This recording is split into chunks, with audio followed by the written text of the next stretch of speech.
13th, 2025. And it's an interesting evening. Well, it's an interesting day because a friend of mine, one of my childhood best friends, turned 40 today, and I'm next.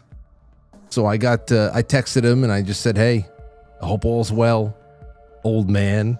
He said, "You're next." So we went back and forth on that there. And yeah, I still don't see anything that's kicking in on YouTube, which is unfortunate, but I don't know. That's, oh, there it goes. So now I have 2 dummy episodes I have to get rid of, but I'll do that later on. Anyhow, it's 7:03, and we have a really interesting show here tonight because we're going to do a little bit of news up front because there's some interesting things going on out there, some morbid things going on out there as well. And then we're also going to bring on our friend Cathy O'Brien, who we haven't spoken to in a while, not since, sometime in the middle of last year. And it's regarding a couple of different things. First of all, she put out a blog about blackmail, and it has to do with everybody's renewed interest in Jeffrey Epstein and what we may or may not ever learn about that whole operation, the nature of the operation, what would actually be stored, and where.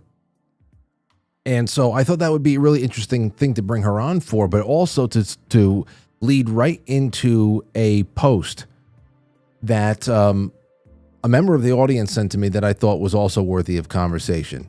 And it's a post by one Bernard Gunther. This was a couple of days ago. And it is all about our quest to vanquish evil and what we do along the way to be able to reach that end. How much of our dignity do we preserve? Do we end up offering up the same kind of violent sacrifice to the dark entities for which this evil is being perpetrated in many ways? Do we offer up that same sacrifice in the during the effort to get rid of what we know is an evil, or to root it out wherever we can find it? I thought that'd be a really interesting thing there to bring into the fold with Cathy O'Brien, because so much of her public work, her public speaking work, her writing has to do with healing. So that's something there. And depending on how much time we have left over in the end, not only would I like to take your calls on just whatever, but perhaps I can snake a couple of your calls in so that you can talk to Cathy. So we've had a couple of successful runs with that recently. I'd like to try it again. And there you have it. That's what I have for you tonight. So the first one up on this March 13th, 2025 is an article from CBS News. You might see something interesting in the skies over the next 24 hours or so. Here we go. March's full blood worm moon. It's a worm moon. Arrives with a lunar eclipse. Here's when and where you can see it. March's full blood worm moon, a phenomenon that makes the moon appear red during a total lunar eclipse, is visible this week for Americans and others in Earth's western hemisphere. The full moon reaches peak illumination at 2:55 a.m. Eastern Time on Friday, March 14th, so that is early tomorrow morning. The total lunar eclipse will make the moon appear red on Thursday, March 13th into the following day, depending on the time zone, according to NASA. So where can you see it? While this month's full moon will rise early Friday, the appearance of a full moon started around Wednesday evening and will last through Saturday morning, according to NASA. The Old Farmer's Almanac details specific moonrise times for zip codes across the U.S. So local forecasts also include detailed information on how clear the night will be in various locations. I hope you get one, ladies and gentlemen. The blood moon phenomenon will start before the full moon reaches peak illumination. After lunar eclipse begins, the moon will start moving through Earth's shadow on Thursday at 11:57 p.m. Eastern Time. However, the moon's gradual dimming won't be noticeable until around 1:09 a.m. on Friday morning. The moon will be fully shaded from around 2:26 to 3:31 a.m. It's all right. I'll be up. Because Aurora will wake up and go, "Mom? Mama? Mommy?" And then you go in there and she goes, "Can you pass me my water?" I said, "Are you serious?" I said, are you serious? The water is right there. Mom! Mama! Mommy! Every once in a while. She, it's not like every night. But anyhow, that's what's going to happen tonight. If you're in the area, if you can go outside, please go enjoy yourself. Please go do it. Most of you will be sleeping. I understand that. But if you happen to be serving water to a 4-year-old, then peek out the window. You might have a cheap thrill. Anyway, speaking of, you remember those astronauts that were stuck up in the ISS? Well, they're still there. And SpaceX was going to go up there, and then there's a last minute cancellation. NASA and SpaceX delayed the launch of a replacement crew of 4 astronauts to the International Space Station that would have set in motion the long-awaited homecoming of U.S. astronauts Butch Wilmore and Suni Williams. NASA had been to launch the SpaceX rocket from Florida into the pool that they keep the International Space Station, carrying a replacement crew for the International Space Station in a mission that would set up the return to Earth of Wilmore and Williams. Sounds like a law firm. Wilmore and Williams. You've been stuck in space for 9 years. Call Wilmore and Williams. For all of your buck. Anyway, so that's what I don't know when the hell that's going to happen, but I'm sure they're going to get a big parade in the Canyon of Heroes in New York City when they come back home. No, it's going to be part of the 3-hour news cycle. Nobody's going to give a shit because nobody gives a shit right now, to be honest. I'm sure their families do. But if this was the 1970s and we had American astronauts stuck in space, it would be Space Watch. Constantly. It's just like they're just on the, think about it. Talk about FOMO. Talk about having FOMO. Ain't nobody's talking about them. Everybody's trying to burn down Tesla dealerships. Anyway, Vladimir Putin issues U.S. a list of demands to achieve a 30-day ceasefire. This is from Zero Hedge. Russia's President Putin, in new Thursday remarks, declared that his forces are beating back the Ukrainians on all fronts, and especially now in Kursk. Quote, command and control of Ukrainian troops inside the incursion zone is no longer possible, Putin said. During the first stages, the Ukrainian military attempted to leave this zone in small groups. This is no longer possible. They are leaving their military equipment behind because there's no way to evacuate it. It will remain there, that's for sure, he added. Trump envoy Steve Witkoff is soon expected to meet with Putin again, while the Russian leader has said he is for achieving a 30-day ceasefire. He has raised serious questions about what stipulations must be added. In essence, at this point, Putin is conveying a list of objections as follows via state media translation. We want guarantees that during the 30-day ceasefire, Ukraine will not conduct mobilization, will not train soldiers, will not receive weapons. Putin said during a press briefing with his Belarusian counterpart, Alexander Lukashenko, in Moscow. Yeah, because, if you're on the run, if you are moving right along, you don't want to give your overwhelmed opponent any time to just, regroup for a month. The president pointed out that Russian troops are advancing along nearly a 2,000-kilometer front line, and halting military actions could disrupt ongoing operations. Ukrainian forces could use a ceasefire period to regroup, receive more weapons, and train fresh recruits, he warned. These 30 days, how will they be used? To continue forced mobilization in Ukraine, to receive more arms supplies, to train newly mobilized units, or will none of this happen? Putin asked. Enforcing a ceasefire over a vast battlefield would be difficult, he added. Violations could be easily disputed, leading to a blame game between both sides. Systems of control and verification to monitor ceasefire are not in place, but should be agreed. So what is it? What is the list? The exact contents of the list are not yet known, but obviously I'd have to imagine that... when it talks about Western forces leaving Ukraine, especially for the long haul, when we're talking about that, it's just one of those very delicate issues that's going to go back to my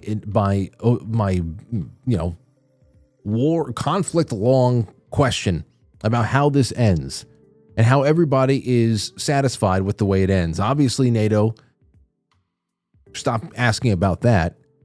But when you say no Western troops or any kind of Western influence in Ukraine, how the hell do you do that? Because officially, we have no troops in Ukraine. Unofficially, and the reality based, is Ukraine is a shadow state. It's a shell company for a couple of different intelligence agencies, NATO, the United States, and of course, oligarchical families all across the board over there. So, I mean, there's nothing but Western influence in Ukraine, but all of it is clandestine and unofficial. So what do? You say, okay, fine, we're going to pull all of our... We've been there the whole time. You got us. It's like there's like an admission comes with all that stuff. I still don't know how anybody's going to be held to account. How do you say operations in Ukraine have? I guess you can't. I guess everybody's just got to have to know that... well, I don't know. But this is starting to take shape and form, and we'll keep watching it. Here's one for you. You can put this under, categorize it under the most ironic things you'll see this week, at least for me. I shit you not, from Zero Hedge as well, actually by way of Steve Watson at modernity.news. Rainforest decimated to build mega road for UN climate change summit. They're getting closer and closer to 2030, my friends. And they're going back to Brazil, where it all started in 1992. When they set forth Agenda 21. Tens of thousands of acres of Amazon rainforest is currently being cleared in order to construct a 4-lane highway so that global elites can drive to COP30, COP30 climate summit after disembarking from their private jets. The BBC reports that the huge road is to be built connecting the Brazilian city of Belém ahead of the UN conference in November. Report states that the highway is being greenlit in order to alleviate traffic to the city, which is set to host in excess of 50,000 people at the summit. The report further notes that along the partially built road, lush rainforest towers on either side, a reminder of what was once there. Logs are piled high in the cleared land, which stretches more than 13 kilometers, 8 miles for us Americans, through the rainforest into Belém. I hope I'm saying that right. Diggers and machines carve through the forest floor, paving over wetland to surface the road, which will cut through the protected area. The report explains that highway is one of scores of projects being undertaken to prepare and modernize the city, with the state government infrastructure secretary saying that it will serve people for COP30 in the best possible way. But fret not, animal crossings will be placed on the highway so the critters who now have no homes can cross it. And solar lighting would be used as well. That's very considerate. Of course, the same world leaders who lecture everyday people about their carbon footprints and suggest eating lab-grown meat and crickets instead of the real thing will fly in on private jets and then hop in their SUVs to travel down the new highway, all in the name of saving the planet. There's just a little bit of irony and hypocrisy for you today. Like I said, it might be one of the bigger examples of the week. Definitely not going to be the biggest of the year, and possibly not the hour. So that's what we have. Let's get started, shall we? Well, a few more things I want to throw at you and take maybe a couple of calls before Cathy joins us around 7:45 tonight, a little bit later, but she's going to drag on with us into the second hour, and I'm looking forward to that. So without further ado, I will see you on the other side of this. This is Max N. Caparato at 12,060 feet. You can get as high as I am by watching the Quite Frankly podcast.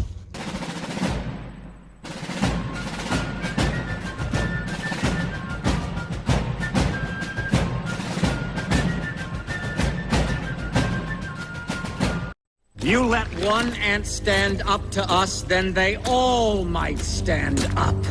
Those puny little ants outnumber us 100 to 1. And if they ever figure that out, there goes our way of life. It's not about food. It's about keeping those ants in line. That's why we're going back. Does anybody else want to stay? Let's ride!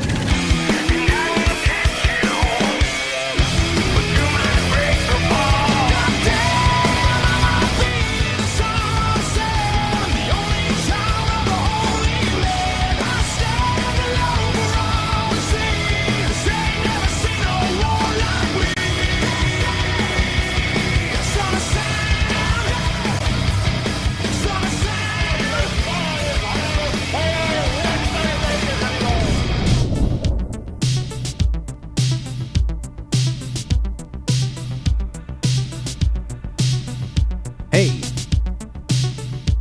Okay, so hello everybody. Just a little bit of a reminder. This show needs your support in every way possible. So tonight, at the very least, please give this episode a thumbs up, like it, share it, come back when it's all over, comment in the comment section. Please chat it up in the chat room. But the comment section is everything, because the more we tickle that algorithm pink, perhaps the more people who already subscribe to the show will start seeing the show again. I'll tell you, we have more than enough people in our network to be able to get the ball rolling and to increase momentum without needing some kind of an outside endorsement and all that. We can break through the ceiling. I got to recruit your efforts, though. Thankfully, the efforts are really not that crazy. It takes a fraction of a second to click the like button. It takes a fraction of a second to click share. Well, it's two clicks. It might take you about 5 seconds. But still, I appreciate you guys and help me push the ball over the goal line every night if you can. Welcome, though. Welcome. Going to be reading those super chats on quitefranklysuperchat.com, the gold pills, and also the Rumble rants. Here's a little, this is weird.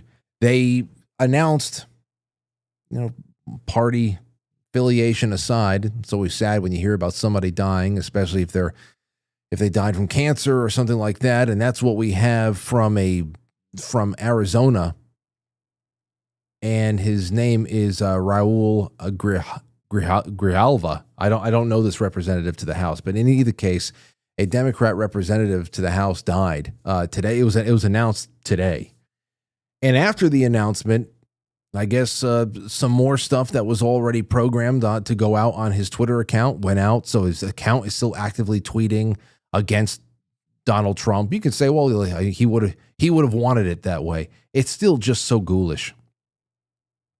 A lot of people are picking up on it right now. I saw it. Somebody sent, I think Katie sent it over in the Gilded. I saw Dilly posting about it. Just weird stuff. So there's really nothing authentic about anything out there. At least very little, especially when you get into that level of operation politically. But that was one of the more, I guess it's not going to be the last ghoulish thing we talk about tonight. We're going to be talking about ritual abuse and a few other things down the line. But here's another thing for you. A couple of things just to rattle off since we have about 20 minutes left to do some stuff. Here's from The Hill. White House withdraws CDC director nomination. Now, I'm really, ever since Jay Gulanello and I went into that HHS story about the guy, Tom Corey, that resigned as a communications director at HHS, and we were talking about that woman, Stephanie Spear. Anything that happens in the Maha area of things, if it doesn't go right, I'm always like, was it her or some other rat out there? This doesn't seem to be it on the surface, but we're still going to try to find that Tom Corey guy and try to see if he'll agree to an interview. The White House has withdrawn the nomination of Dave Weldon, a former Republican congressman from Florida, to lead the Centers for Disease Control and Prevention. A source familiar with the matter told The Hill it became clear to the White House that Weldon did not have the votes in the full Senate to be confirmed. The source said Weldon was informed on Wednesday night that his nomination was being withdrawn. He was to be the first CDC director subject to the confirmation process.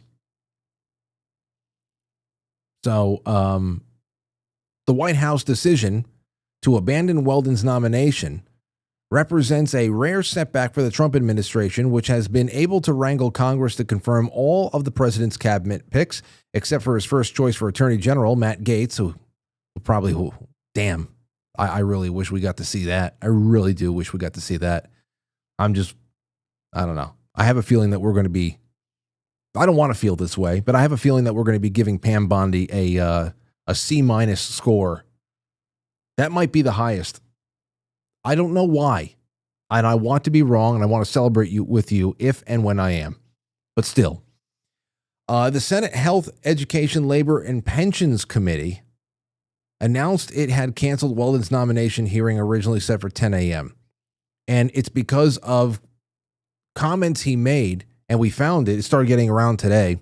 I saw Anomaly and a few other people sharing it. We're back in, I think, 2001, 2002, or something like this, somewhere, post, because he's talking about the Department of Homeland Security. So it's post 2001, where he's talking about his skepticism about some of the shots that were on the schedule and how well they were vetted, tested, and had really good information that was independently collected and published and made public to people. He was questioning how much of that information would actually, if it was given to the public and it was not redacted or anything else like that, what it would say and what kind of a link can be drawn to, certain types of developmental situations, developmental conditions with children and everything else, especially when it comes to reactions for certain shots and all that stuff. He did not sound like a lunatic, like anybody who expresses some kind of a common sense thought on the issue is labeled as these days. But obviously that was just way too much to bear for especially cock-nosed Susan Collins from Maine. Weldon specifically mentioned Senators Susan Collins and Help Committee Chairman Bill Cassidy from Louisiana as the two senators most responsible for ending his bid to run the agency. So again, more milquetoast bullshit. They're going to bring somebody in who's going to toe the line and not shake anything up, not even allow an inquiring mind to go in there and do any kind of an honest investigation that you would assume would only just secure and strengthen everything that they've been telling us about what the CDC recommends for every child in this country for decades now. You would think, hell, go ahead. Go check it out. Nope. So more than 20 years ago, while in Congress, I raised some concerns about childhood vaccine safety, and for some reason, Susan Collins' staff suddenly could not get over that. Couldn't get over that, no matter what I said. Weldon said in his statement. A person familiar with the meeting said that Weldon's depiction of what happened is incorrect. Collins' staff did not accuse him of being anti-vaccine, and instead asked him how he would push back against an obvious Democrat line of attack. What was his answer to that? Oh man, I wish I could see this. In addition, the person said any concerns about Weldon stemmed from his level of preparation, not his views on vaccines. He did not know the authorities of CDC director and was not able to articulate his vision or priorities for the agency. Well, I mean, again, I would love to see this stuff. But it's he said, she said right now, and that's one thing down. But it does not seem like Stephanie Spear had anything to do with it. That's why I wanted to bring that up. Here's another thing for you. Now, this is going to kind of link together. And I said I wanted to bring up some economic stuff right now. Last night, we didn't have time to do it, but I was looking at this today. First thing is going to be a Washington Examiner article from 2 days ago. Here it is. Headline, egg prices plunge nearly $2, now lower than when Trump took office. These are averages.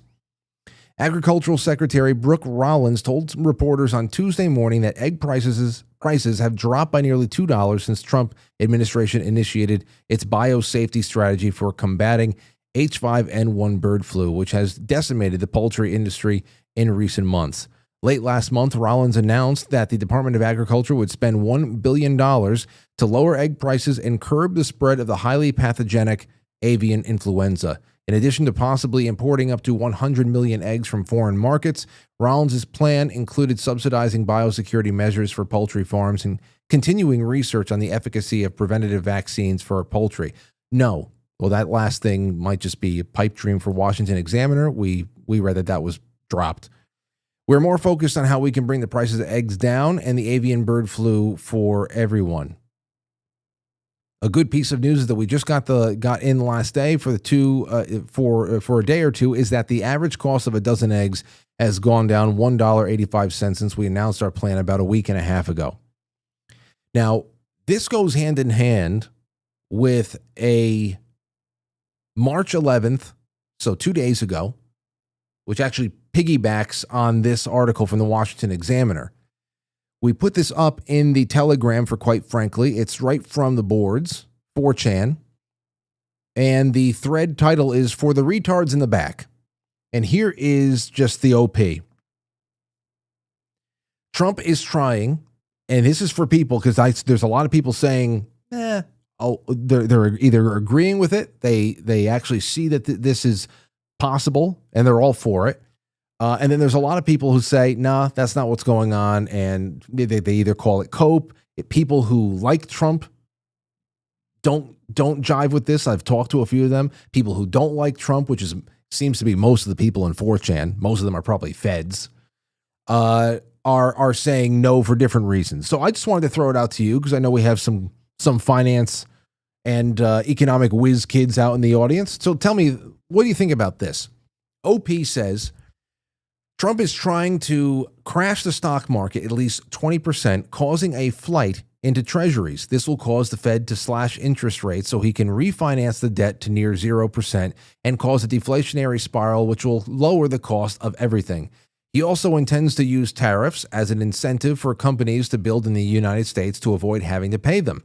The tariffs and the resulting global trade war will also force American farmers to sell more of their goods in the U.S., due to retaliatory trade measures by other countries, which will directly lower the price of groceries in the U.S.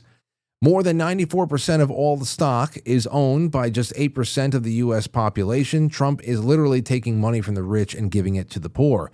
This is why Trump is playing a game of hokey pokey with the tariffs. One day he has 25% tariffs on Mexico, the next he doesn't.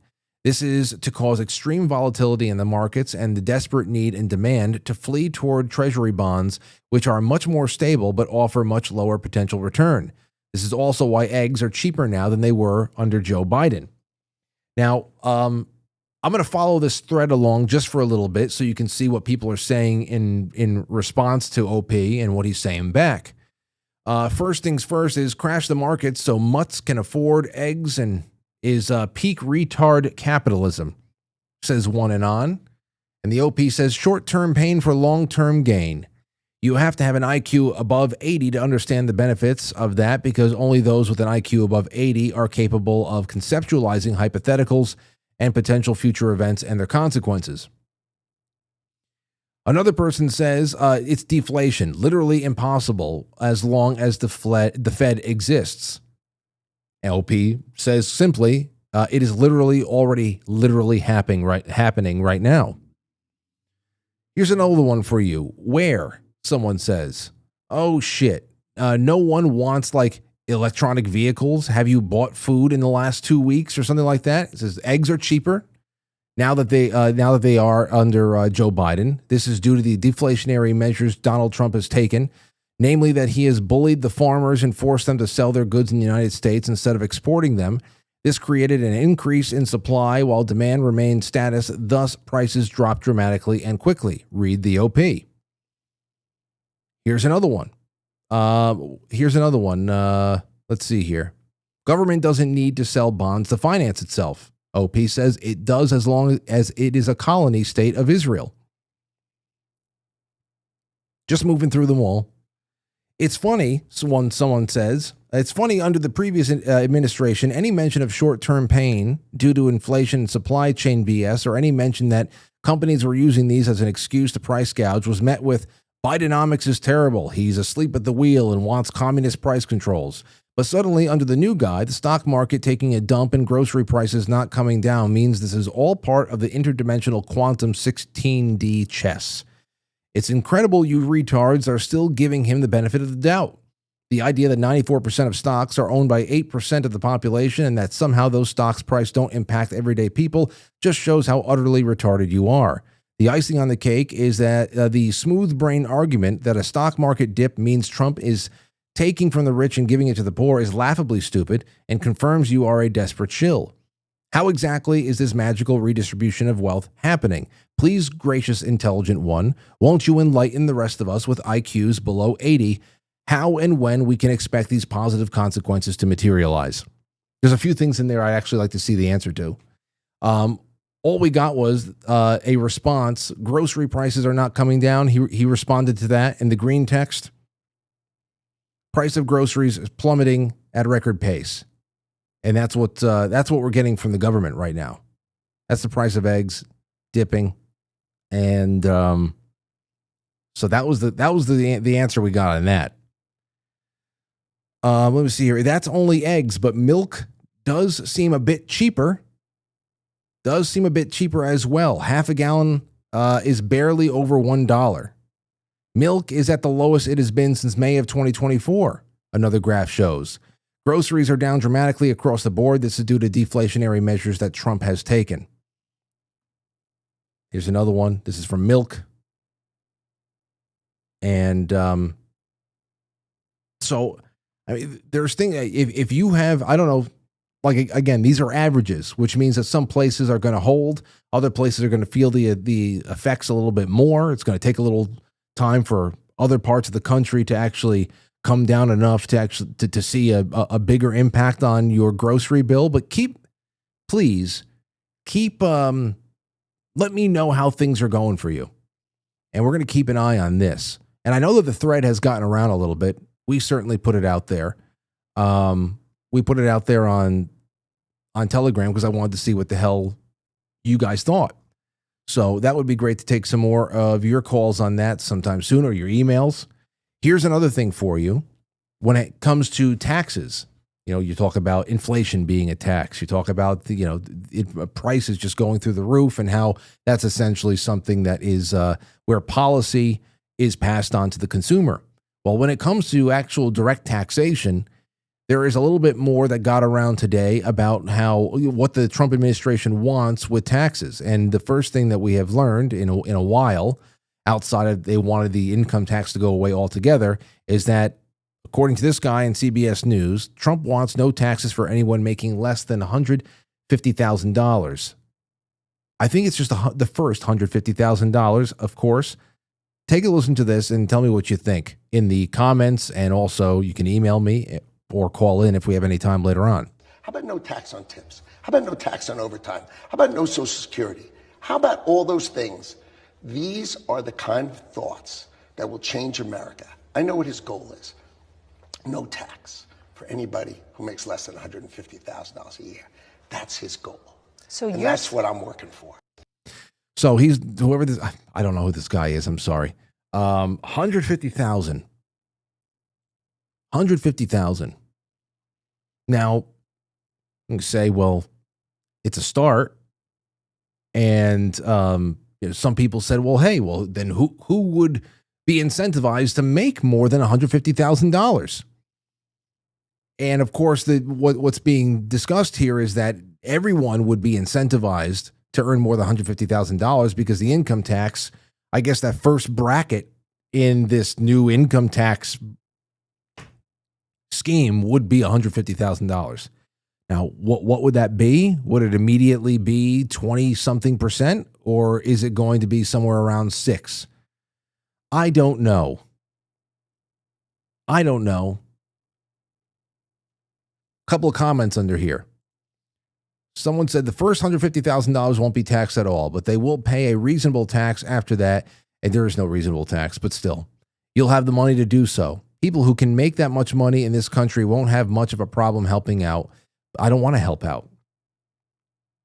I want to help the people that I want to help. I want to be able to give to charity more often. I want to be able to, if somebody in my life is having a hard time, be the one to be able to step in and give them a hand so that they don't have to go, one place or another. That's what I want, and what I think a lot of other people would like to do, to have that kind of agency. But it will really help those who don't make that much. More people. It would be your first 150 not taxed. It is at least a start to keep the government from taxing labor.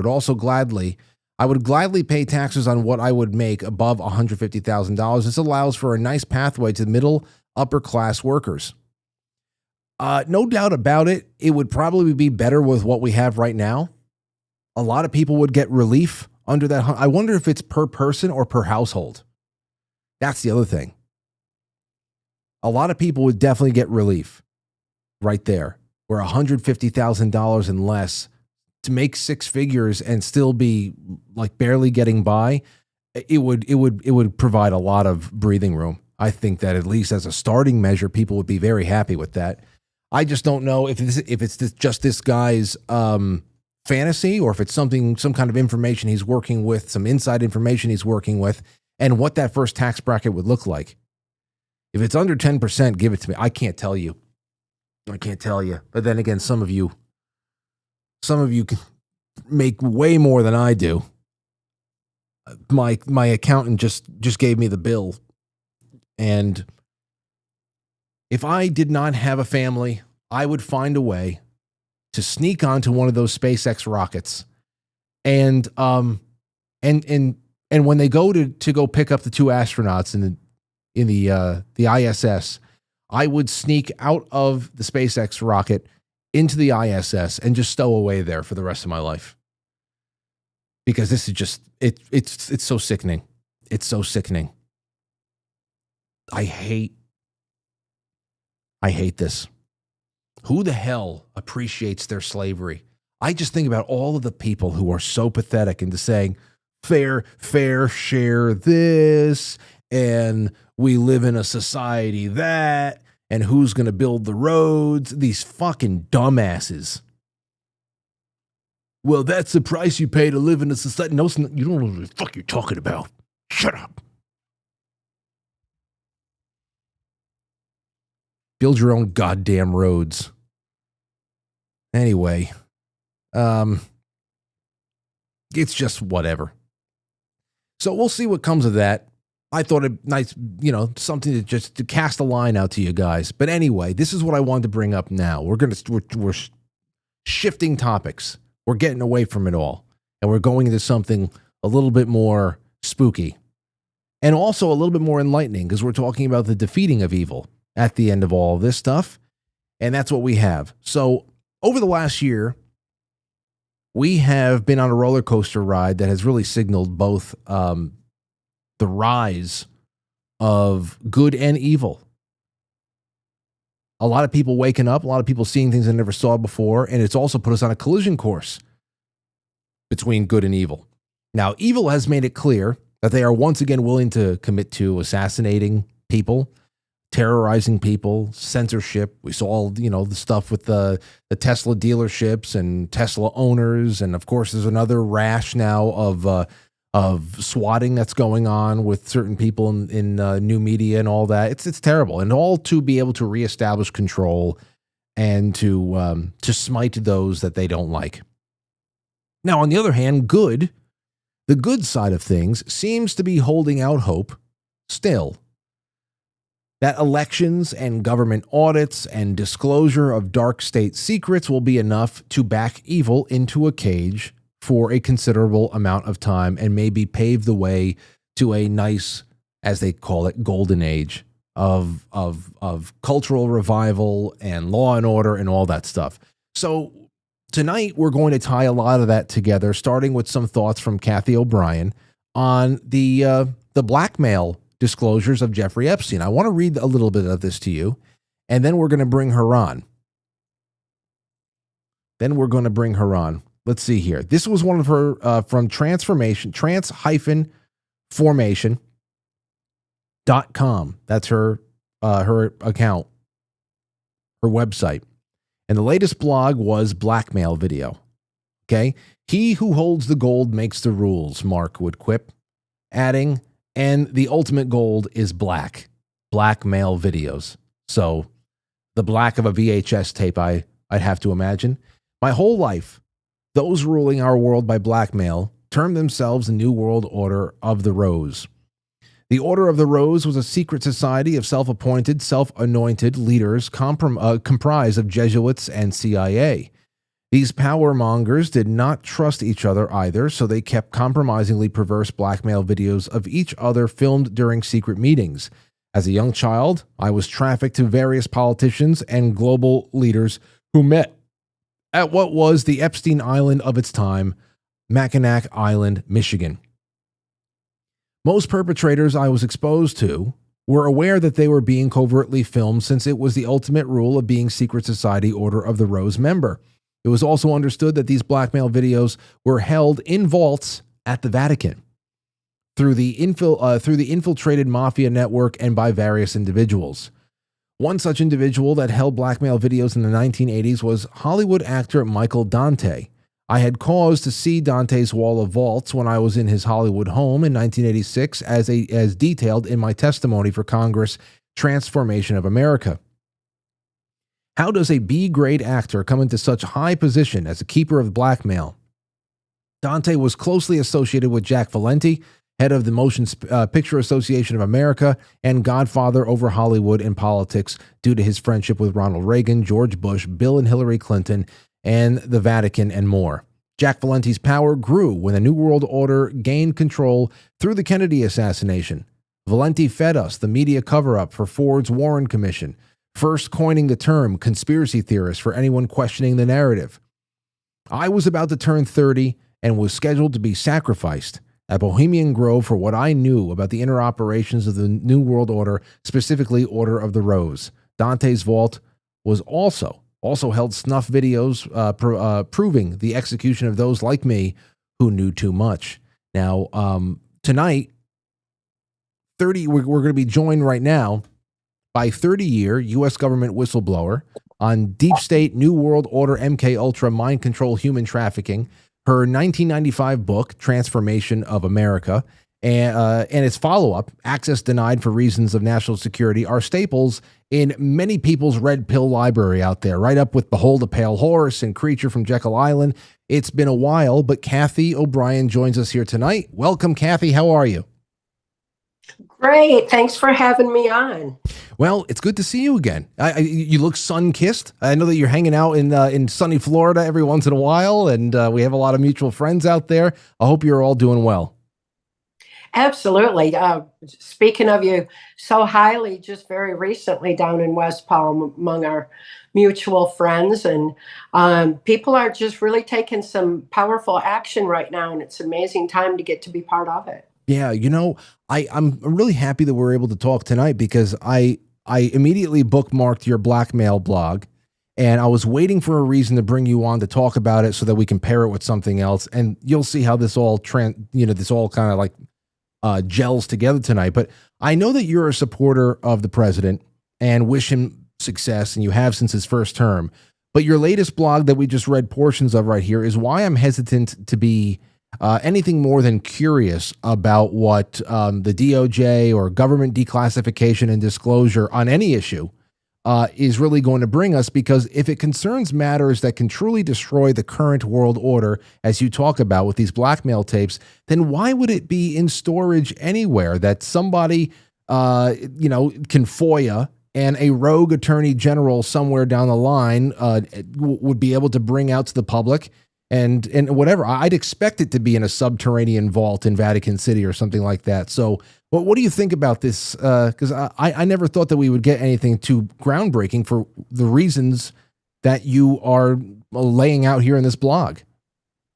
I'm confident that they're not as worried about the videotapes themselves anymore than they are the lists of who's flying where or who's at what party, because it involves both the victims and the victimizers and people who went on to become whistleblowers. So, that's something that most people don't stop to consider. But the people at the top, the one who are using blackmail to keep governments and government officials in line are the ones we need to be concerned about, far more than we need to be concerned about those lists and the videos themselves. We need to know who's using this for blackmail and why.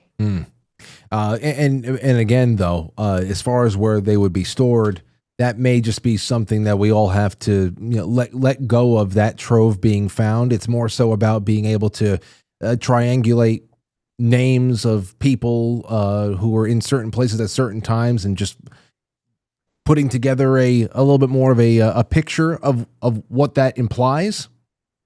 Yeah, I think so. When you consider that when I was used in the CIA blackmail ops, this New World Order Jesuit Order of the Rose conglomeration of CIA and Jesuits for bringing in this New World Order and using the blackmail tapes, the ones they were using up in Mackinac Island, Michigan, which was the Epstein Island of its time, was back in the day when they had the videos on those big reels. I mean, there's just so much tape. So, the times have definitely changed. And I know that there was, microfilms and everything else, but there were also even VHS tapes. There was all kinds of different forms of blackmail, depending where they were done, who was making them, who was holding them. And then from there, what I saw and what I wrote about in my Blackmail Videos blog is that back in the 80s, the keeper of videos in the vault was Michael Dante. Michael Dante was a B-grade actor in Hollywood, but he was very much connected on the Jesuit mafia end and the CIA end through people like Jack Valenti, who was head of the Motion Picture Association of America. He was friends with the Bushes. He was friends with Reagan. He was friends with the Clintons. He was at the Bohemian Grove very often and very much responsible for the covert filming that went on there, because every room had the videos going. I mean, it's just the way these people operate. They understand that that's just part of being in the secret society, is that they're going to be filmed, because these perpetrators don't trust each other either, and they hold each other by the blackmail, so to speak. So that's just the way they operate, and it's everybody knows. It's just some of them will pose and make jokes for the covertly filmed videotapes that they know are happening. So it's a really big deal in some regards, but in others, it's so commonplace, and there's so many of them that, the vaults that I saw were massive, bigger than most rooms, wall-size vaults of steel that held a lot of these tapes. I think there's duplicates of those tapes, from what I understood. There's duplicates that are kept at the Vatican vaults, and there's probably specific ones that are there. But there's various places these things are kept, and you would think that someone like Michael Dante wouldn't be able to just keep it in a vault in his Hollywood mansion, but he did, right there in Bel Air. Well, whenever you bring up the Vatican as some sort of a vessel for things like this, I mean, I don't put it past them, only because if you know anything about Operation Gladio, which was really one of the national security state's great autonomous monsters that came out of all that post-war operating in Europe, which then bled into Southeast Asia and South America. Now here, that was all financed through the Vatican Bank. It was all drug money and everything like that. So a lot of covert operations for the national security state have found very welcome places for business in Vatican-controlled banking institutions and stuff like that. So actual physical vaults for things like that, it's not really a stretch. What do you think about the last question on this before I ask you a question about ritual murder of everything, or ritual action baked into all this stuff? Is I know that recently we're getting a little bit more on the Epstein side of things, but this Diddy situation, which has all the earmarks of an Epstein-like operation, just in a different area of, the industry, the music industry. Seems like the same exact thing, just different people and taking care of different demographics. And just recently, this week, a couple of days ago, we got the news about this police chief, or this captain that was out there in Las Vegas around the time of the mass shooting in 2017, and was then transferred out to Lahaina to be there around the time of the fire. And now we're hearing that he is part of this Diddy situation, that he was actually transporting victims that were going to go be assaulted in California from Los Angeles, like almost like it was official duty, at a point of a gun as well. When it comes to local law enforcement and their involvement in making sure that things are buttoned up, especially in operations that are run out of very high, I would say, prestigious places like Las Vegas, what's your thoughts on that? Local law enforcement's involvement. Well, they use the same people over and over again, and they do move them around a lot. And even the same FBI agents are used in situations. It's the same ones over and over again. And I keep saying that it's not that there's so many of them. They just make it look like there is. You pull back that wizard's curtain and you see there's very few of them that are actually right there pulling the lever to create this illusion that there's so many of them. So it's no surprise to me. It's their mode of operation, and they use the same people over and over again. The ones that will comply and do as they're told, and some of them very willingly. Some of them are coerced. Some of them are compromised and bought off. Some are their families' lives are threatened. Some are blackmailed, and some are just part of it, and from their family tree, and can be used over and over again. So, yeah, it's the same ones. You look at somebody like Gerald Ford's cabinet, and you see that he had George Bush, Dick Cheney, Donald Rumsfeld, Jack Valenti, the Nelson Rockefeller, Henry Kissinger. These are all names that we hear over and over again in the highest positions of this corruption. So it's no surprise they use the same ones. Yeah. Okay. So then let me ask you about MK Ultra. We talk about it a lot when you've been on the show. It's been the basis of a lot of our conversations. But when we talk about MK Ultra and blackmail, you can discuss these things as utilities for people. They're tools for one person or one group or another to coerce another person to do what they want. But when we discuss ritual activity, how many people who engage in these rituals are using the trappings of a black mass as a mind control program to traumatize a victim versus those who actually believe that they are invoking spirits and aim to do so?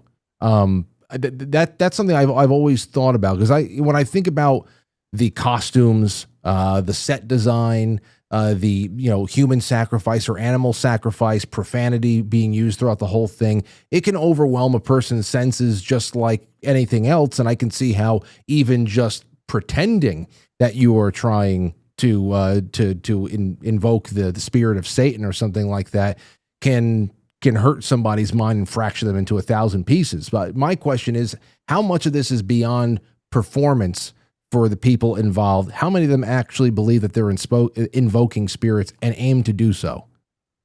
Well, the formula for mind control is the same, whether it's of an individual, a nation, a classroom, a military, or the world. And trauma is the basis of it. And it's been long since found in the Hitler-Himmler research, there's no trauma more horrific on the human mind than sexual abuse of a child prior to age 5 while their brain is still forming. Equally as disturbing is the satanic ritual. That's where the CIA and the Jesuits combined knowledge on what the Catholics had long since learned from the Spanish Inquisition and the Crusades and all the effects of trauma on the human mind. Well, it was also found in the Hitler-Himmler research that after 3 generations, any abuse-based, knowledge-based, or belief system becomes autogenic in the brain. So after 3 generations of being raised in a Catholic atmosphere, for example, that becomes autogenic in the brain, it's passed down. And that's how they grow the church, so to speak, using mind control aspects, because as soon as they add fear, that is the ultimate form of mind control and mind manipulation. And when fear dominates, everything about hell and fear of death and fear of everything, then that gives a measure of control to the church. Well, this criminal faction within the Catholic Church, the Jesuits that were involved in the child sex trafficking and the human trafficking and everything, extended into occultism. And the CIA picked up on this as one of the most basic forms of mind control, because not only does it tap into the most genetically encoded belief systems in the brain, but it distorts it into an absolute terror and trauma that people have been conditioned for generations. So they think, well, that's beyond their realm to affect, that it's this spiritual possession, it's something outside ourselves taking over, when in fact it's manipulation of our minds to believe that's what's happening, so that we feel helpless to do anything about it or stand against it.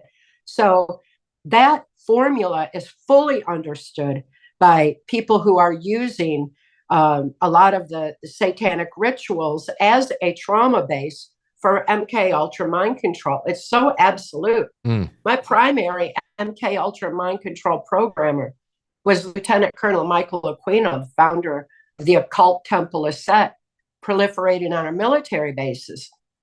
And he used the Jesuit aspects of Satanism for the most sophisticated, high-level MK Ultra mind control. I was used on a White House Pentagon level with that form of mind control because it is so deeply rooted and absolute. Did he believe in it? No. He believed in the power of that trauma over the mind, was happy to inflict it. And to me, what is the difference? That is an ultimate evil. That is as satanic or occultic or however you want to look at it as it gets. But that's not what he didn't believe in Satan. Neither did Hillary Clinton. It's not their thing. They believe in their power over people by using their evil, dark, negative energy force to attack the human mind. And if they can control the mind, they stop our ability to think, to express the human spirit, the infinite power of love, to live our purpose, the whole reason why we're here. So in that regard, it is an absolute spiritual battle, just using mind control. And to me, that's the most important message that has kept me speaking out for over 35 years, is because I know from my experience, without free thought, there's no free will. With no free will, there's no soul expression. Without soul expression, we have no moral compass. We have no compassion for each other. We have no ability to tap into that infinite strength of the human spirit and the infinite power of love, to live our life's purpose, to live the whole reason why we're here. So as mind control has just been so pervasive throughout society, we all need to remember who we are and why we're here. We need to reclaim our free thought so that we can reclaim that strength of spirit and power of love. And it is a spiritual battle. It is good versus evil, light versus dark. But we got to remember, Darkness cannot creep in on light. Light exposes what's being hidden in the darkness. So it's up to us to realize our own power again and stop buying into the illusions that we're being fed, that this is beyond our realm to affect, because we can affect it as soon as we reclaim our free thought and go within and tap in, align with the divine and tap in to that infinite strength. It's game over. We win, they lose. That's going to be that's the perfect segue into what I want to read with you tonight. And this was the second half of what the second half, what I was hoping would show up so I can bring you back on the show and have a little bit more substance there for us to really dive into. Before we get there, because you mentioned, again, purpose and your 35 years in speaking in public and, of course, publishing and everything else like that. There's a lot of people who have not read your first two books. And since we were just reading this last blog, there's going to be quite a few people who probably would like to hear you explain, at least briefly, how someone like yourself, who could have been marked for execution at, as you said, Bohemian Grove is where you were supposed to be, eliminated. Not only were you able to escape, but over time allowed to live freely enough to deprogram very publicly and bring your story to the public. A lot of people probably wonder how you survived and why you're allowed to operate on the level that you are. So would you be able to put that into your escape and your, washing your hands of the system and actually being given a chance at a life afterwards? Can you put that into a nutshell possibly? Well, access denied for reasons of national security details marks in my journey through the corrupted justice and mental health system to help my daughter, Kelly. And it tells our love story. It tells how I healed and how we were able to survive to expose the level of corruption that we successfully have done. My book, Transformation of America, is my 1995 testimony for Congress. It was censored under national security. It had been investigated by clean law enforcement and the highest levels of intelligence and every bit of it validated. So national security, once it was invoked on it, meant that I would never see conventional justice. I haven't. But I'm seeing the ultimate justice of positive change through public awareness.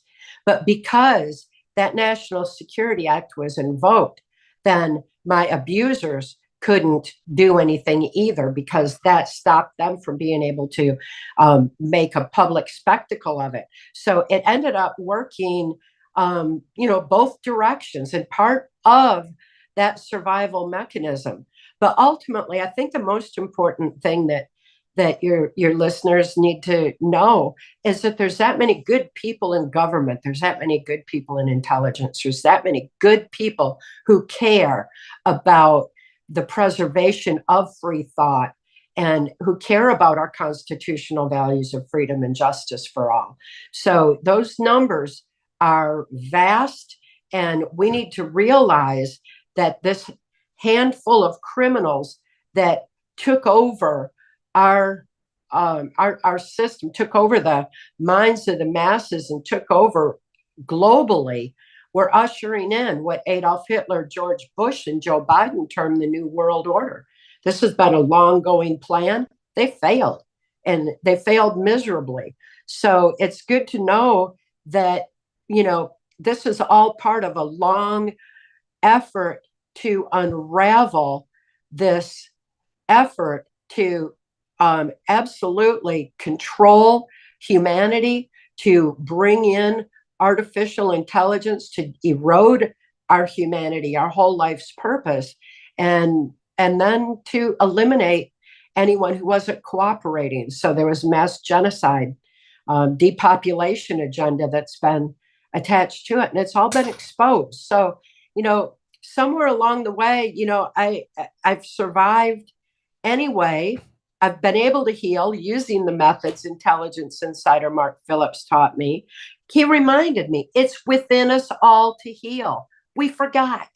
We've been so busy looking outside ourselves to big government, big pharma, big tech, big cult religion to tell us how to live our lives that we forgot We've been blessed with those answers within us all along. When we go within, we have the most resilient body, mind, and spirit. It's within us all to heal.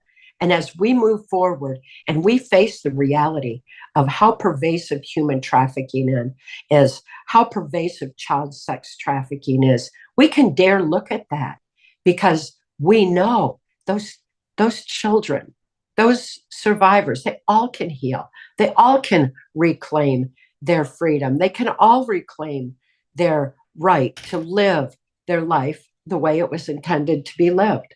I'm living proof of that. And I feel very, very blessed to even be alive to I think say it. I think a lot of people would say the same thing. You know, you think about people like Danny Casolaro that we've talked about in the past. We think about people who have not even put themselves out there and insinuated that they were there to witness something or be a part of something that you have written about so much about over the years, that they were just simply poking into it, and they ended up mutilated in a hotel bathroom somewhere or something else like that. So it's one of those things. You just wonder how somebody survives for that long. And but you know what you're saying right there leads us perfectly into this. Once again, you gave me two segues. Here was something that was written a few days ago, and it was sent to me by a man in our audience. His name is Steven, and I'm going to put it up on screen. I'm going to read along, and at any point, Cathy, you just interject and make comments. It's not that long, but I think it's going to be a good thing to riff on for a few minutes before we end our call tonight. And here it is. Let me get you on the screen with me. So Bernard Gunther says the following: most people are caught up in the tunnel vision of the 3D manifestations of the Matrix, like the deep state, the globalists, the WEF, Zionists, or any other secret society or institution that they focus on, missing out on the occult hyperdimensional aspect of the Matrix control system. Most of the powerful psychopaths in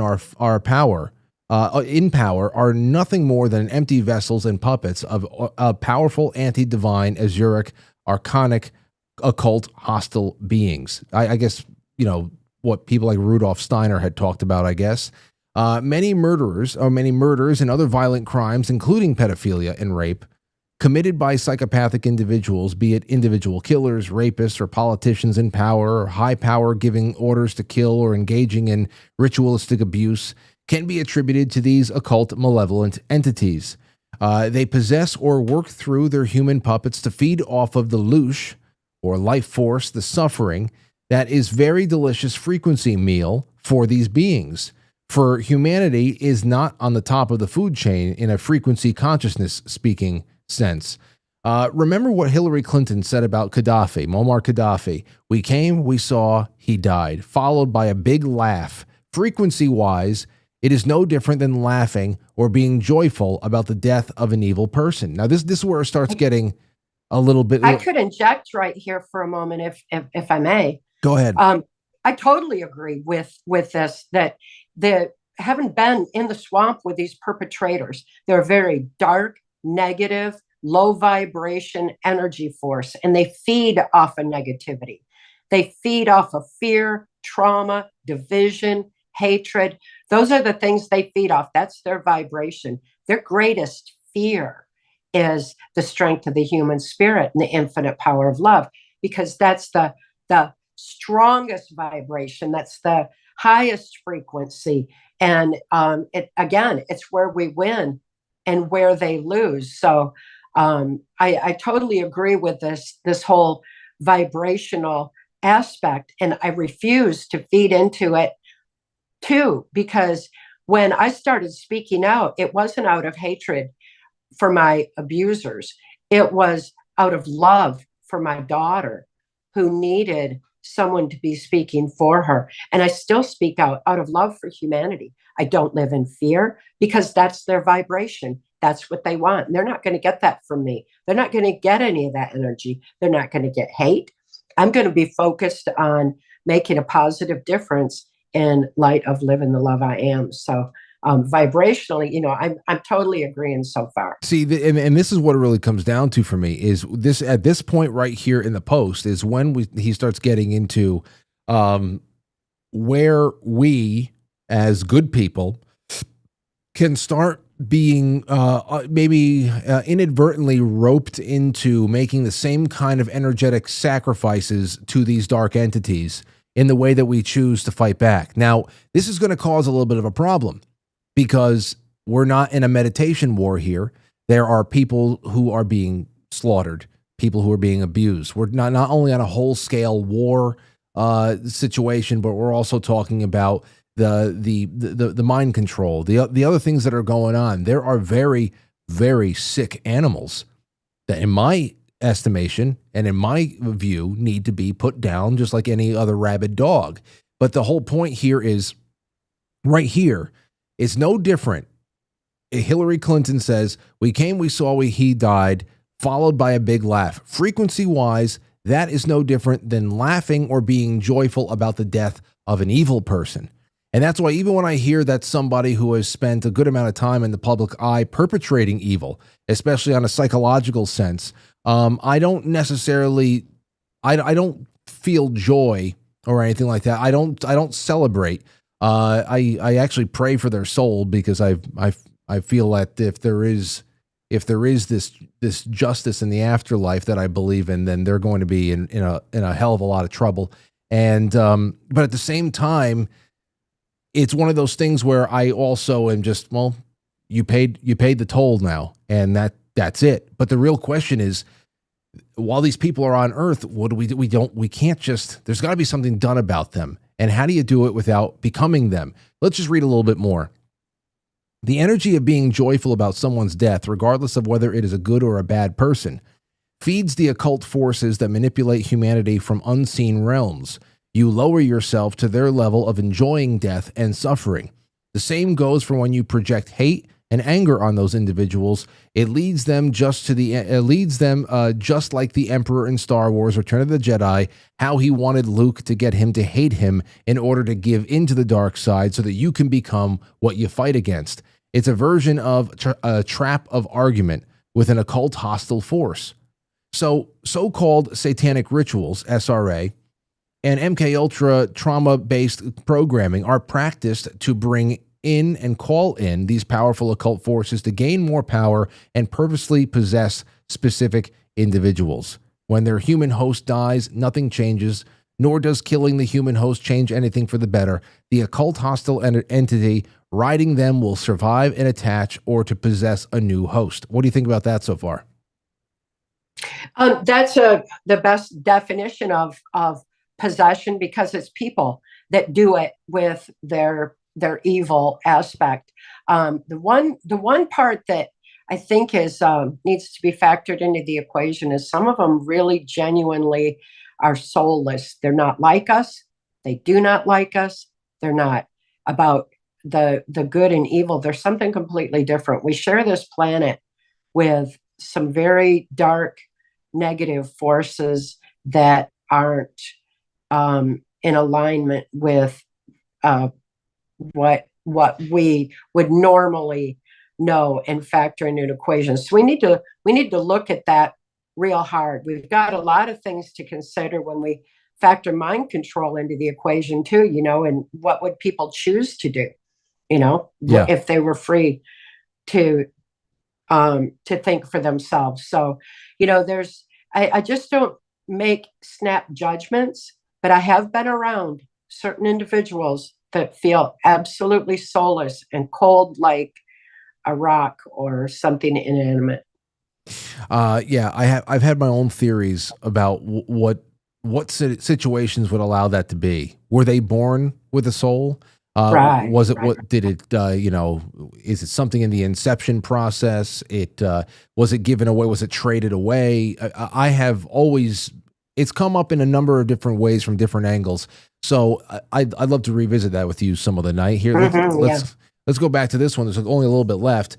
The occult hyperdimensional agenda is outside the human conception of time and space and beyond human lifetimes. The death of a vessel, a puppet, due to old age or unforeseen circumstances is accounted for, and that is how humanity has been manipulated for thousands of years. That's also the enormous blind spot in people who believe that the solution to all evil is just to arrest the bad guys or get rid of them by killing them off. I'm not implying that people shouldn't be held accountable, but much more is needed beyond this materialistic approach. The death penalty and capital punishment won't change anything either. It will only give satisfaction to the demonic being and to the human ego living inside of that illusion that justice is done, which will then look for another suitable human vessel to use. Hence, a quote from Sri Aurobindo. And here's a quote. I don't know who this person is, but from this point of view, you will see that capital punishment is absurd. The man who murdered was under the possession of the impulse of some occult being, and the man is executed. The being takes possession of another. Some hostile beings want to have their play here. And then there's a couple more lines before the end, so we'll just push through. Humans are too embedded in a tunnel vision of the dogma of material reality and corrupted religious dogma with the idea of heaven and hell and an external God who punishes or rewards, a matrix program in itself, while externalizing all evil and never looking within their own shadow. We have a distorted view of what evil is and its purpose in the context of the evolution of consciousness, which is key to understanding in order to transmute and dissolve it. We mistake symptoms for causes and don't recognize the spiritual reality with countless beings acting on and through us. We still have a long way to go. You may ask, what is the solution? So this is where I'm asking you to solve the world's problems right now, Cathy, but I'm just going to throw this at you because there's the issue. There's a lot of things I don't agree with. Some things I'm on the fence, but there's a lot of good points in there. Is it that when we find a rabid dog, do they just need to be solemnly put down, not celebrate, but understand that they have to be, their time here is expired? Do we have to put them in a hole and give them 3 square meals until they naturally expire? If they die naturally, doesn't that same possessing spirit get released and go somewhere else anyway? But what do? We can't just sit back and meditate while people are harming innocent life and waging wars around What do we do, We need to see some justice for what's being done to the children. And the children can't wait, for the system to clean up, let alone for us to, debate what to do with their abusers. We need to stop them from abusing anyone else ever again. It needs to stop. As far as the energetic aspect of it, the hate or the fear, it's not about hate or fear. It's about stopping them from generating any more of that themselves. They're the ones who are generating the fear. They're the ones who are generating the trauma and the hatred. They're creating that vibrational frequency because it's what they feed off. It's what they literally feed off when we get into the adrenochrome aspect, but we'll go there right at this moment. But so they need to be stopped. That's all there is to it. And as far as the possession of spirit aspect going on, it doesn't quite work that way. It's people who are manipulating the minds of others to keep them from living their strength of spirit because they can't possess the human spirit. The human spirit is divine. It's infinite. It's so strong and it's absolute. No matter what happened to me in my experience in MK Ultra, my spirit was always in a safe, loving space.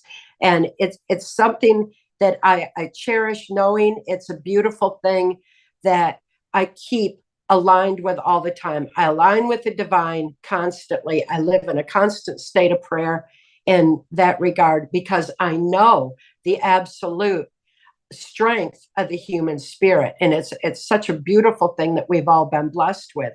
Well, these perpetrators fear that so much because it's our victory. And they can't possess it. They can't destroy the energy of that.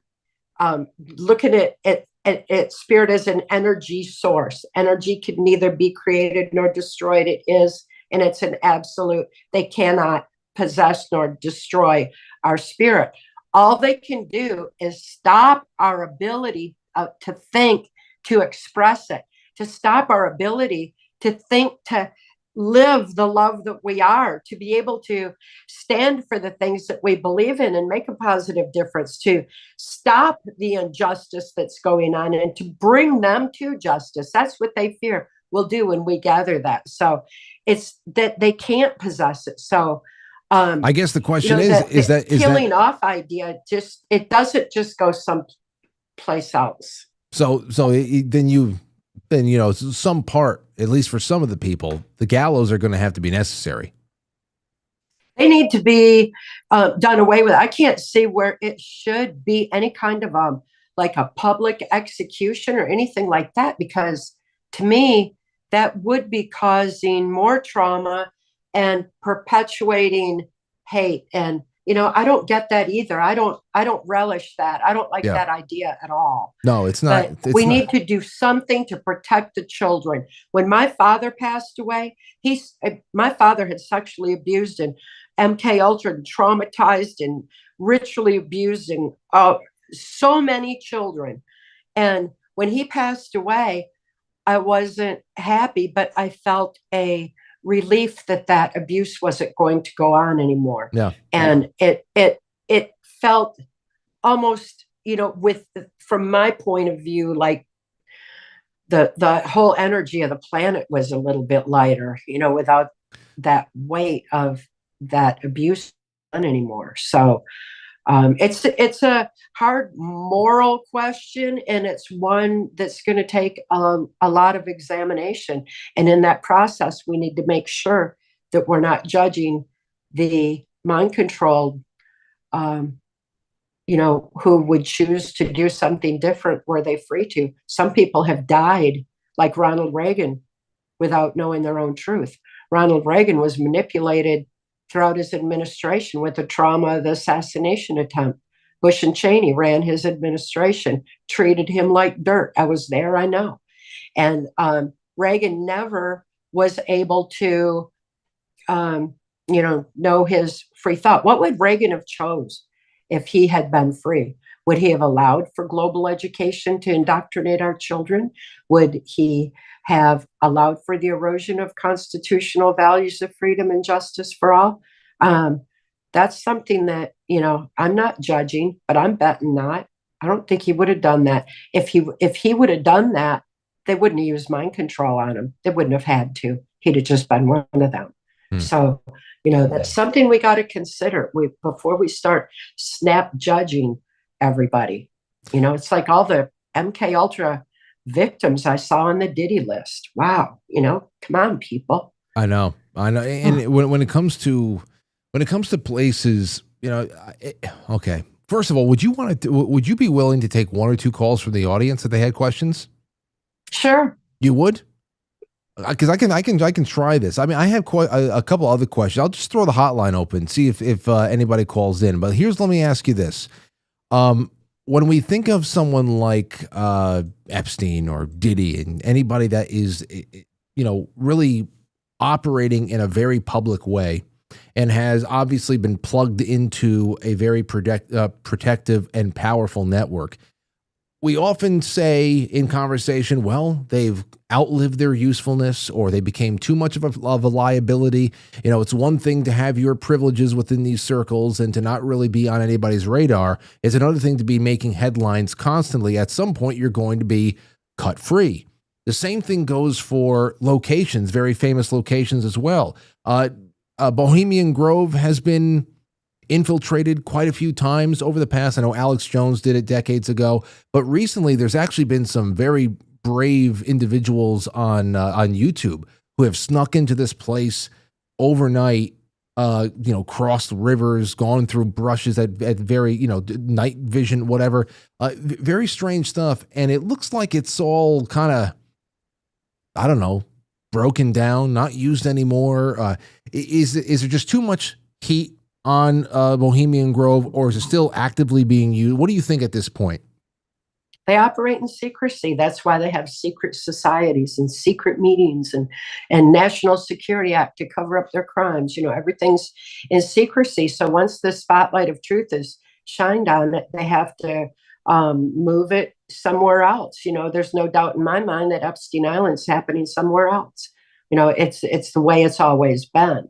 And we need to realize that in that regard, it's we can't stop the the evil until we become fully aware of how it works and why it works, and realize our own power. When we remember who we are and why we're here, that's when we'll have our ultimate victory. To me, that's the ultimate justice, is positive change through public awareness. And we need that conscious awareness in order to stop this from ever happening again. When you consider that when we elected President Trump this last time, these self-appointed, self-anointed global leaders said, oh, that's it, the new world order's over, because they knew President Trump wasn't going to cooperate with them. And the people aren't cooperating because we're awake and aware. And they realized that. And they said, okay, it's over. It's over. They said that in World War II, when we imported the Nazi and fascist scientists into the US. And with them came the formula for MK Ultra mind control, for the purpose of continuing to usher in their new world order slave society agenda. So that came in through Project Paperclip. It just keeps moving. Research it for themselves. So, that's a great example of how they just move things, change the name, maybe, Great Reset, whatever. The point is, this kind of evil exists. We need to realize that, so that we can effectively protect our children going forward. Our children are targeted. Let's take a call. Hold on a second. I want to give me a second here. I want to try to make this work. Caller, you're on the air. Oh, that's not right. Hold on. Wait. Hold on. Okay, go ahead, caller. You're on the air with Cathy. Yeah. You gotta kill that in the background. It's you. Okay. Bye-bye. Hold on. Yeah. It's down. All right. Go ahead, caller. I would like to speak to Cathy O'Brien. I am so proud of her. You're on the air. Go right ahead. Oh, that's sweet. Thank you. Cathy, I saw you at Reawaken. You are a beautiful, beautiful person. You are saving people. Thank you, Lord, for giving us Cathy. Cathy, stay blessed. Don't let anyone get in your space or take your joy. I love you. I love what you do. God bless you. Thank you. Well, thank you so much for the call. Well, that's a wonderful little call right there. Let's have another one. Let's see here. 469. You're on the air. Go ahead. Hi, Frank. This is Crown Weaver from the chat. Hello. Holy cow. Well, welcome. You're on. All right. Well, this is my second time calling you ever, and I just wanted to say that what Cathy has shared is very inspiring and motivational. I'm going through something quite traumatic right now, and I haven't shared with anybody. So I received several text messages from someone after they passed away, 2 days after I met them. And I think those are threats to my life. And listening to her, it helped me a little bit. Well, wait, hold on a second. I need a little bit more on this. You said that you received. You received text messages from somebody a couple of days after they passed away, and you said that they are threatening. So obviously, it's not them; it's somebody. What do you assume is happening? If you want to talk about it, well, I don't mind talking about it. I think I need to, just based on what I saw from Cathy. So about a week ago, I met a man, the author of a book, and the book is called White Paper, Black Ink. The author's name is God Kisalu. 2 days later, I had made an effort to purchase the book from him, and he didn't send it to me. So then after a few hours, I got a message from him saying he was rushed to the emergency room because he had the flu. Later on that evening, his flu turned into pneumonia, and then he was in complete and total right side organ failure in less than 24 hours. And so I didn't sleep that Thursday, Friday night through Saturday morning. And then at about 4:30, I just turned on my phone and I was like, let's check out ChatGPT, since they don't mind me talking to them at 3 a.m. And I had a bunch of text messages come through at about 5 a.m. and it was from his cell phone. Six picture messages of him in various positions in the hospital bed with his eyes closed. I thought, family or a friend was there took the pictures of him. He's still trying to prove to me that, he's not trying to steal the book or the money for the book, that, he's actually sick in the hospital. And so I went ahead and I responded, and I didn't hear back from him ever. Here we are. This was the 28th of February. Wait, okay. So I'm having Cathy, if you have any questions, I don't know. I'm trying to understand what's happening. This was a person that you just had met on the internet for the purposes of buying a book. You don't know them personally? Yes. Okay. Correct. And for some reason, over the course of the purchase of this book, you had them apparently die, and then somebody was sending you pictures of them dead in the hospital? Yes, I believe it's the subject matter of the book. It's in regards to the birth certificate bond money, the trust money that you might hear a lot about. People accessing their bonds and stuff. Cathy, I don't know I don't know what to ask here, but is there anything that pops up for you, or I don't know what.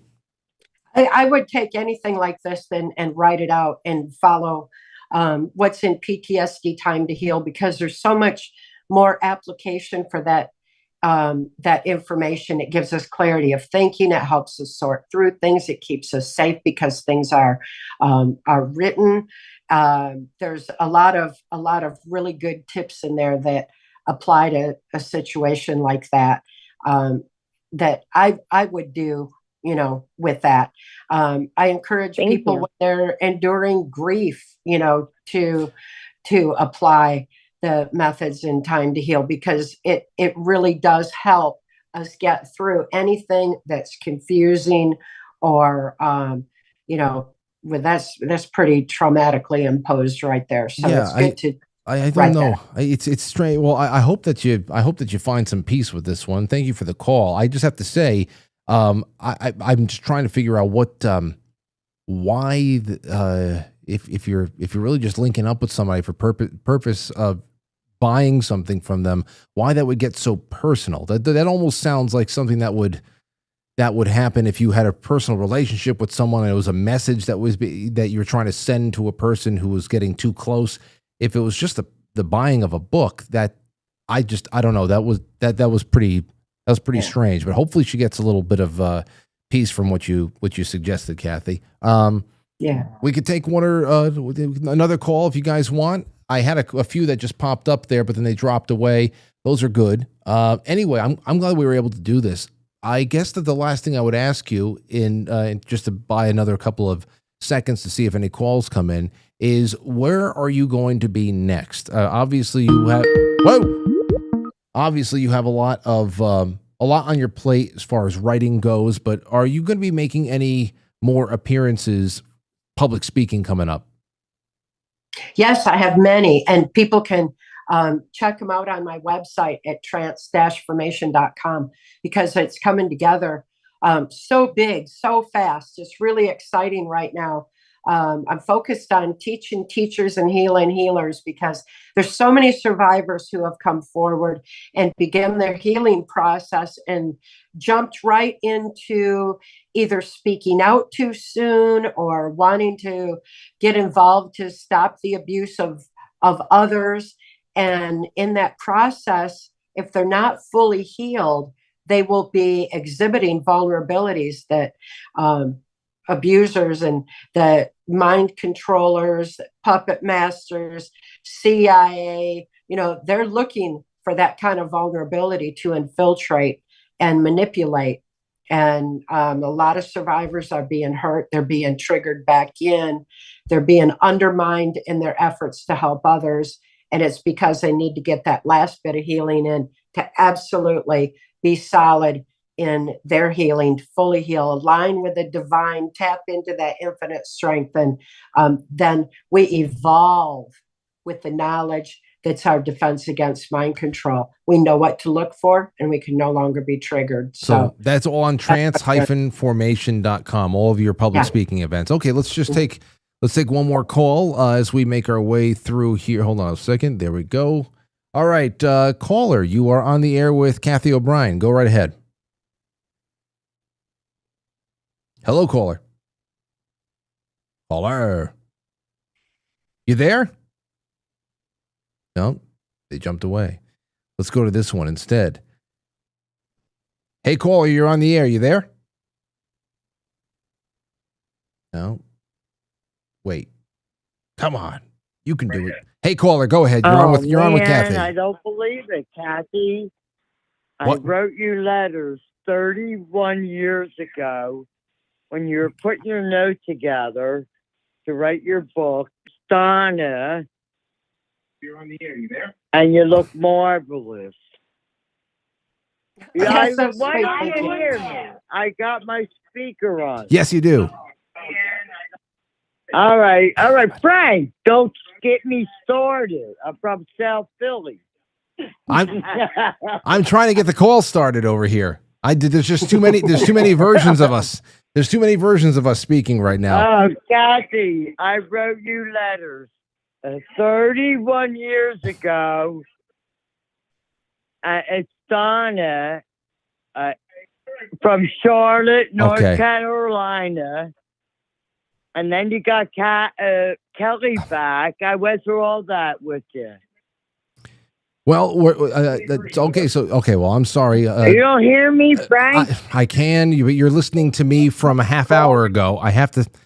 I'm sorry about that, Cathy. Cathy. It sounds like she wrote you letters 31 years ago, and she's very invested in the story about Kelly and yourself. And that, how's it feel to have people who are still just so involved and invested in your story and your public work?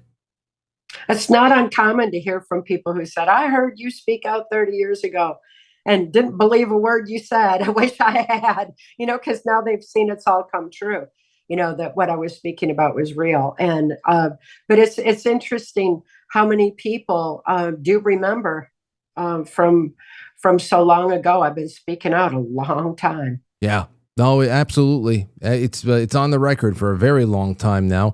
Let us take a no. That one popped away, but anyway, okay. That's I think that's good enough. There was a couple calls that came in, but there's one more. I just wanted to do one more with you, Cathy. Here we go on the line 405. You're on the air with Cathy O'Brien. Go ahead. Hello. Is this Frank? Yes, please turn down the stream in the back. I just did. Okay, go ahead. I just caught onto your stream there real quick, and I caught that last caller who was saying that that weird scenario with being in the hospital or whatever. That guy, dude, that lady needs to know she probably got scammed. It sounds like she got ripped off, and I think that's probably how you address that situation. I'm thinking. You know what? I didn't want to throw it out there just yet, but It could be. It's a very. The only thing is that it's a very morbid and an elaborate way of telling somebody that I got your book money and you're not getting it back. To send somebody pictures of somebody in a hospital and have to fake pneumonia just because you ripped them off for however much the book costs.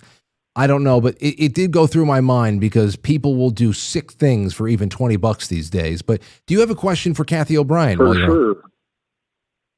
No, I'm sorry. I don't really know much about Cathy. I literally just got home and turned your stream on. I wish that I did. Well, I'll definitely give you one. No doubt. There's plenty that you'll be able to get out of this show tonight. But thank you for the call, sir. Yeah, thanks, Frank. All right, take care. Let's do one more time, Cathy. I think there's another person I want to bring on. You know what?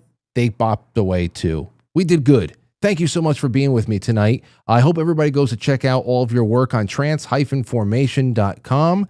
And also, you're very active on Twitter. I hope that people link up with you there, too. Any parting shots? Oh, it's just an amazing subject matter.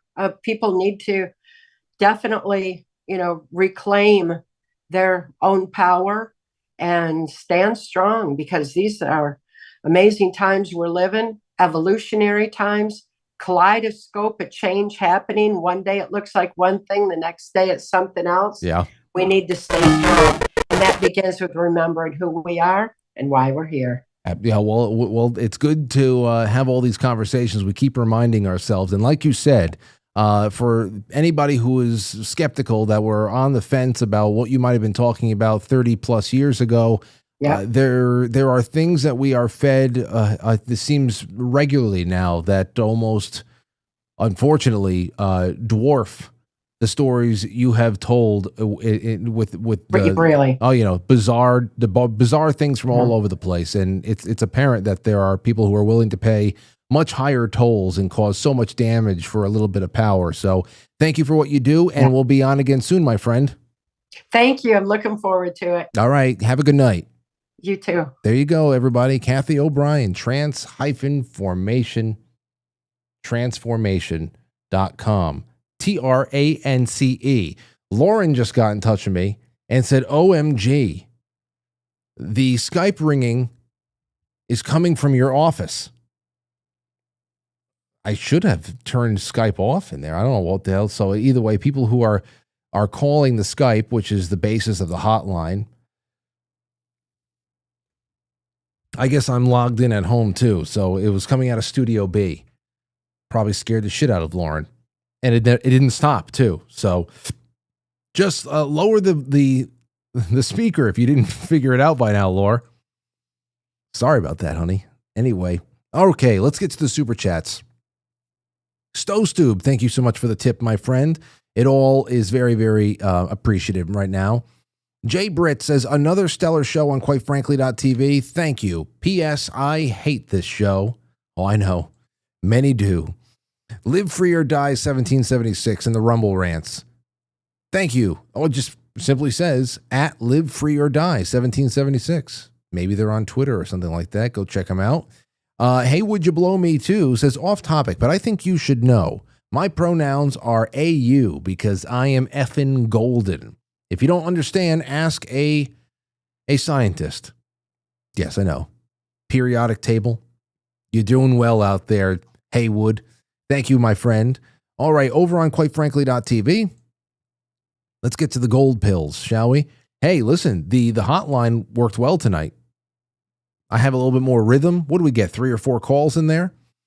Anyway, there's still a lot to go, but at least we have it up. World Debt Now says, I'll be driving home from work. Lunar eclipse. So I guess they have a little bit of a night shift going on there. Texas Lil Red, thank you. Safety Net 820 says, Rhythmic Tickle 8 here. One love. Rhythmic Tickle 8. Are you talking about the rhythmic tickling of the algorithm? Well, we do pretty good on pill.net, thankfully. Let's see. Amethyst Cat, thank you so much. Higher Ground 888. Just claimed a 1-month bronze tier subscription gifted by Amethyst Cat. Great show tonight with Adel. Always fun. Thank you, Boyce Blanc. Thank you, I Don't Recall 22. Matt1776 says, cheers, Frank. I actually meant to email Matt today. That's a good reminder. All the best to you. That's the one of the head honchos over there at pill.net. Cave Toad says, Frank, can you link the article about the Order of the Rose on the forums, Discord or Gilded? Dang, I have a kiss. That link just came to light. It is on transformation.com. Let me bring it up here. It's from Cathy's website.